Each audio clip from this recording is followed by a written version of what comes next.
धन्यवाद देना चाहूंगी अध्यक्ष महोदय जी का, जिन्होंने मुझे कृषि मंत्रालय की अनुदान मांगों पर चर्चा में भाग लेने का अवसर दिया। भारत एक कृषि प्रधान देश है। हमारे किसान पूरे भारत का पोषण करते हैं, लेकिन दुख और तकलीफ की बात यह है कि जिस किसान के कंधे पर देश का बोझ है, आज वही किसान आय की अनिश्चितता, कर्ज और बढ़ती लागत से दबा जा रहा है। जो भूमिका बनाई जा रही है पूरे देश के लिए, वो बनाई जा रही है आत्मनिर्भर भारत के लिए। किसान हमारा सम्मान पा सके, समृद्ध हो सके, आगे बढ़ सके, लेकिन इस भूमिका के अनुरूप जो कार्य होना चाहिए, मुझे नहीं लगता कि भारतीय जनता पार्टी की सरकार वह कार्य कर पा रही है। जो वास्तविक तस्वीर है वो कुछ और ही दर्शाती है। देश की जीडीपी की दर जहां 6% से बढ़ रही है पिछले 2 दशकों से, वहीं किसान विकास दर लगभग 4% से संघर्ष कर रहा है।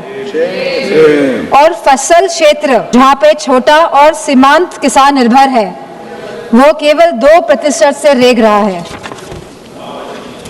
जहां सरकार ने वादा किया था कि किसानों की आय दुगनी कर देंगी, तो आज ये वादा आसमान छूने जैसा है।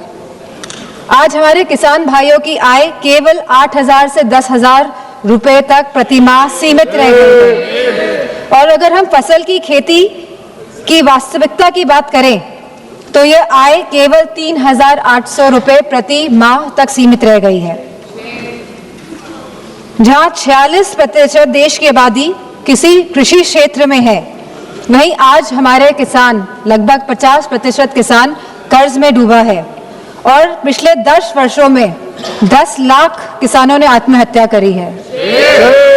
ये अपने आप में ही सवाल उठाता है जो भूमिका सरकार ने तय की है आत्मनिर्भरता की, उसके ऊपर। और जहां ये सुसाइड्स, आत्महत्या लगातार बढ़ रही हैं, मेरी सरकार से मांग है कि जिस तरह आप बड़े बड़े कॉरपोरेट जगत के लोगों का कर्ज माफ करते हैं, जहां 16 लाख करोड़ का कर्ज माफ किया गया है कॉरपोरेट जगत के लोगों का, वही हम चाहते हैं कि आप हमारे किसान भाइयों का भी कर्ज पूरी तरह माफ करने का कार्य करें। हमारे अभी भारतीय जनता पार्टी के सांसद बोल रहे थे कि एमएसपी की बात विपक्षी दल क्यों कर रहे हैं, तो ये तो भारतीय जनता पार्टी के घोषणा पत्र में था 2014 के कि आप स्वामीनाथन कमीशन के फॉर्मूले पे एमएसपी तय करेंगे। ये आपका वादा था देश की जनता के साथ, लेकिन आपने उस वादे को भी पूरा नहीं किया। आज हालत ये है कि सरकार एमएसपी तो घोषित करती है 23 फसलों की, लेकिन वास्तविक में जो खरीद करती है वो केवल गेहूं और चावल की करती है।